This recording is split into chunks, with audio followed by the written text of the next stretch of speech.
의원님 지금 25만 원 있지 않습니까? 이거 안 된다는 거잖아요. 그 어떻게 이걸 정부가 아니 그러니까 반대만 하지 말고 그러니까 25만 원을 긴급 지원하자. 이 취지가 있잖아요. 네네. 이유가 있잖아요. 예. 지금 내수가 워낙 위축되어 있고 그러다 보니까 지금 자영업자 폐업자 수가 100만 명이에요. 맞습니다. 코로나 때가 지금보다 훨씬 더 경제적으로 힘들었잖아요. 그때 이게 위기 상황이었잖아요. 그렇죠. 쇼크 상황이었잖아요. 예. 그때도 80만 명이었습니다. 그때 연체율이요 1% 이하였어요. 지금 연체율이 1.5%가 넘어갔어요. 소상공인 자영업자 연체율이. 이게 얼마나 지금 힘들겠어요. 예. 이게 이제 이른바 그 실질 소득이 가처분 소득이 줄어서 내수가 위축이 된 거거든요. 예. 그래서 이게 무슨 뭐 항구적인 대책이 되겠습니까? 응급 처방이라도 해야 된다. 예. 숨통은 좀 트게 해줘야 되는 거 아니냐 해서 이제 25만 원 그 지원법을 통과를 시킨 건데 네. 아니 그러면은 이런 목적이 있는 건데. 이게 무슨 뭐 자기들 정책 방향하고 좀 다르다 싶으면 그럼 다른 대안을 내놔야 될 거 아니에요. 네. 근데 정부는 이 위축된 내수 활성화를 위해서 내수를 살리기 위한 소비를 늘리기 위한 어떤 대책도 내놓지 않고 있어요. 그래서 답답합니다. 답답하죠. 예, 그래서 답답한 거고 그래서 대화도 안 되고 협치도 안 되고 뭐 이런 건데. 이거 가지고 무슨 이게 한 13조 좀 될 텐데. 인플레 생긴다고. 뭐 이거 가지고 뭐 물가 상승을 자극하고 우리 경제에 악영향을 미칠 거다 이러는데 우리 국민 뭡니까 GDP가 명목 GDP가 2,400조, 실질 GDP가 한 2,200조쯤 될 텐데요. 이러면 이건 14조나 한 0.5%도 안 되는 거예요. 이게 무슨 뭐 물가를 끌어올리고 그렇게 하지 않습니다. 진짜 어제 우리 장유미 변호사가 출연해서 그런 얘기를 했는데요. 이게 없는 사람들은 1,500원짜리 커피 마시기도 힘들어서 커피숍 폐업률이 굉장히 많이 늘었다는 거거든요. 그런데 강남에선 또 뭐 48만 원짜리 커피가 유행이래요.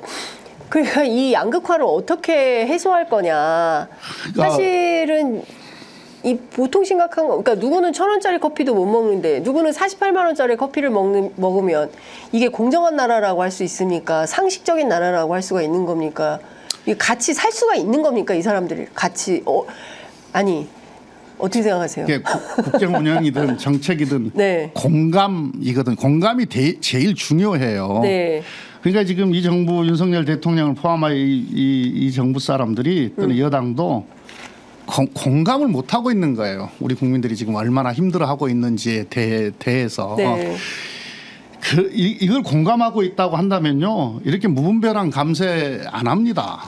이렇게 경제 어려울수록 재정 정책이 대단히 중요하거든요. 지금 가계도 지출이 줄죠. 그다음에 이제 기업 지출이라고 하는 투자도 지금 어려워져 있잖아요. 지금 윤석열 정부 들어서서 유일하게 지금 지출할 수 있는 데가 정부예요. 근데 정부마저 무분별한 감세로 인해서 지출 여력을 재정 여력을 축소시켜 버리면 어디서 이 경제를 뒷받침할 수 있겠어요. 그래서 경제가 어려울 때일수록 정부의 역할이 중요한 거고 정부의 역할은 이른바 재정으로 하는 거거든요. 네네. 그러니까 사실 국민들의 먹고 사는 문제와 건국전쟁이 뭐가 상관이냐라고 대통령은 주장을 하지만 실제로 우리 대통령은 국민들의 먹고 사는 문제에 얼마나 큰 관심이 있을까. 그러니까 주가가 폭락하고 난리가 났는데 그냥 그 통영시장에 가서 오징어 사고 아귀포 사고 보리새우 사시고 이런 거거든요. 김건희 여사는 부산에 가가지고 명란 어묵장 이렇게 하고 휴가 가가지고 부부가 따로따로. 그러니까 따로따로 있다가도 휴가는 같이 가는 데 부부인데 참 특이한 부부다라는 생각도 들고. 그래서 사실은 이제 중요한 거는 지금 그 국민들이 먹고 살기가 어렵기 때문에 이재명 대표가 먹사니즘 얘기를 하고 있어요. 근데 이것도 좀 구체적으로 어떤 방점을 찍고, 왜냐하면 대통령이 뭐 건건이 다 거부권을 행사하니까요. 그러니까요. 돌파가 안 되는 상황인데 이 정치력을 민주당은 어떻게 발휘를 해야 되냐. 아니 글쎄요. 지금 다선 중진 의원이시니까 지혜가 있으실 것 같아요. 매우 답답한 상황이에요. 네. 이재명 대표가 우리 저 전당대 토론회에서 현재 제일 만나고 싶은 사람이 누구냐? 네. 윤석열 대통령이라고 했어요. 네. 개인적으로 윤석열 대통령을 만나고 싶겠습니까? 그런데 윤석열 대통령을 맨 먼저 지금 만나고 싶다. 맨 먼저 만나고 싶다. 가장 만나고 싶다. 뭐겠어요? 우리 국민들 힘들고 우리 경제 어려우니 좀 터놓고 허심탄회하게 대책을 좀 논의를 해봅시다. 네. 이 뜻이잖아요. 이거 빨리 저 대통령이 수용해야죠. 그리고 진지하게 네.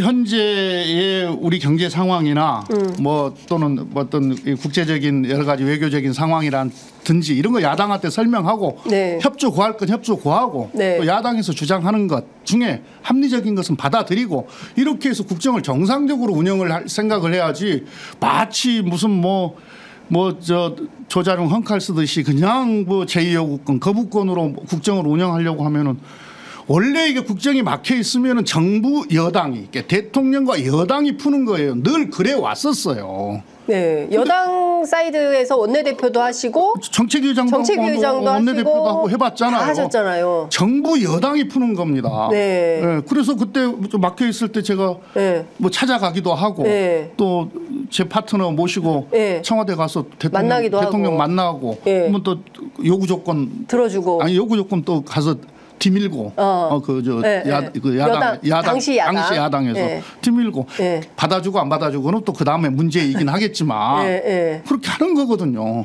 근데 그렇게 해서 여기는 분위기를 만드는 거거든요. 분위기를. 근데 지금 추경호 원내대표도 한동훈 대표도 그런 분위기가 없지 않습니까? 안 하잖아요. 아무것도 안 하잖아요. 나 이런 정부 처음 봐요. 지금까지 이런 정부 없었어요. 네, 없었어요. 네. 이게 하다못해 정말 사악한 정부였다고 하는 이명박, 가장 네. 무능한 정부였다고 하는 윤석열 박근혜 정부도 네. 이 정도는 아니었어요. 뭐 신용이라도 내고 그랬어요. 야당이 목소리 높으면 듣는 신용이라도 했고 예. 국민 여론이 나빠지면 응답하는 신용이라도 냈어요. 네. 근데 의원님 지금 그게 상수가 돼버렸습니다. 그러니까 기본적으로 응답도 없고 대책도 없고 거부 21번 했어요. 야 거부 거의 거부 대통령이에요. 예?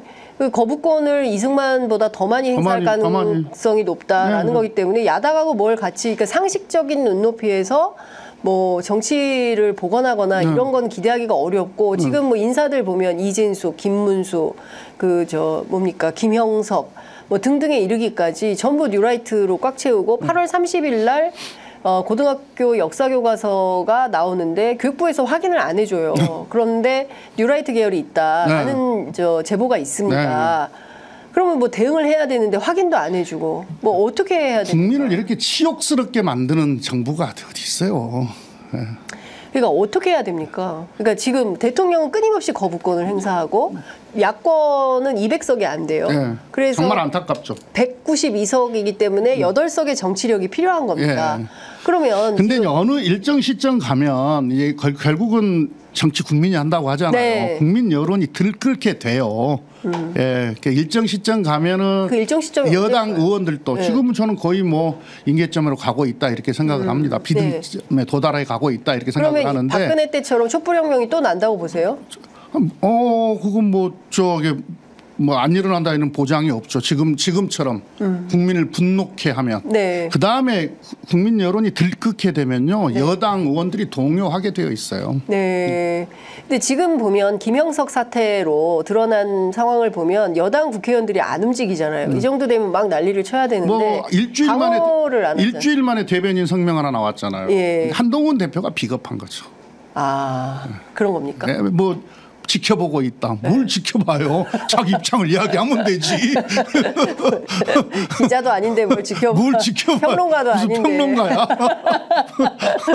가장 먼저 자기 입장을 내야죠. 예, 여당 대표인데. 네, 여당 대표인데. 뭐 여론조사 하면은 막 뭐 60% 70% 이상이 뭐 반대하고 있고 분노하고 있는데. 네. 예. 그러니까 국민의힘 의원들이 현장에서 듣는 목소리가 있단 말이죠. 네. 국민의 여론이 있거든요. 그러니까 네. 아무 말 못하는 거예요. 그리고 여당 의원들도 부끄럽죠. 네. 부끄럽죠. 그리고 여당 의원들은 그래도 보수라도 될 거 아니에요. 예. 보수의 눈으로 보더라도 부끄러운 거죠. 예. 그러니까 어떻게 이게 보수도 아니잖아요. 제가 지금 하고 있는 사람들이. 보수도 아니다. 그러니까요. 진짜 그래서 오죽하면 그 광복회장에 나서서 이러는데 조선일보 오늘 보니까 광복회장을 공격하기 시작했어요. 뭐 어저께부터 일부 언론이 그랬었잖아요. 조선일보 다 온 거죠, 뭐. 걱정입니다. 여하튼 지금 뭐 꽉 막혀 있어서 8석의 정치력을 어떻게 발휘할 거냐가 사실은 민주당의 진지한 고민일 수밖에 없을 것 같고 여당하고도 지금 많은 대화들을 하긴 합니까? 각급 채널 그러니까 개별적으로. 그럼 최혜병 특검법 같은 경우 돌파구가 좀 생기겠습니까? 아니 그것도 한동훈 대표가 전당대회 할 때 공약으로 내걸었잖아요. 왜 또 강간무소식이에요? 아니 근데 그건 알겠는데 그걸 어떻게 할 건지에 대한 답답함이 좀 해소가 됐으면 좋겠는데 이 와중에 서울신문 단독이 나왔습니다. 여의도 연구원장의 유이동 전 의원, 한동훈 대표가 유능한 여연 재탄생 플랜을 가동했다라는 보도가 나와 있는데 유이동 의원은 유승민계 아닙니까? 뭐 개중 합리적인 분이죠. 뭐 좀 기대해 봄직합니까? 성격도 좋고. 왜 기대를 글쎄요. 이게 용산에서만 조금 벗어나면 이렇게 용산이 빠지고 여야가 대화를 하라고 하면 좀 돼요. 지금 용산이 꽉 틀어지고 안 놓기 때문에 여야가 꽉 막혀 있는 거거든요. 국회가. 용산이 국힘을 자유롭게 해야 됩니까? 그럼요. 그러니까 국회 그 국민의힘 여당을 좀 말씀하셨던 대로 자유를 주면 충분히 우리하고 대화를 나눌 수 있고 대화를 나누다 보면 어떤 해결 방법들도 찾아낼 수 있거든요. 타협도 될 거고. 근데 모든 걸 용산이 거부권을 무기로 해서 딱 틀어지고 있으니까 무기력에 빠져 있잖아요. 그래서 싸우라고만 하니까. 무기력에 빠져 있지 않습니까? 여당이 무기력증이 빠졌다. 무기력이 빠져 있으니까 야당하고 대화해서 뭐를 좀 찾아보려고 해도 타협하고 뭐 방안을 찾아보려고 해도 용산이 눈치 한번 주면 그냥 안 되니까 꼼짝 못하니까. 근데 늘 이제 이 국민의힘 계열 옛날에 한나라당 때부터 보면은 제가 경험해 보면 벗어나지를 못해요. 옛날엔 청와대, 그러니까 뭐 대통령실, 청와대, 용사 벗어나질 못해. 저 계열의 당은 우리가 DNA가 좀 우리가 집권했을 때하고 완전히 달라요. 그러니까요. 국민들이 참 답답한 8월을 광복절 앞두고 뭔가 속 시원하게 국민들이 만세운동이라도 다 같이 좀 하면 합심해서 하면 좋겠다라는 생각이 좀 드는데 터질 거예요. 터진다. 이들 이렇게 하면 지금 뭐 지금 역사 문제, 역사 왜곡 문제도 지금 우리 국민들을 매우 치욕스럽게 하고 있잖아요. 경제적으로 민생 너무 힘들어요. 이게 지금 뭐 골목 경제만 힘든 게 아니에요. 각 기업들도 지금 난리거든요. 일부 잘 나가는 뭐 반도체는 원래 이제 사이클링 산업이니까 뭐 수출 좋아졌다고 막 그 자랑하고 정부에서 자랑하고 언론에서 막 보도하고 그러던데요. 그 아직 2022년 수준도 회복을 못했어요. 그것도 반도체 착시 효과가 있는 거거든요. 투자 내수 여전히 부진합니다. 그렇군요. 반도체 빼고 나머지 반도체 자동차 빼고 나머지 산업도 다 부진해요 지금.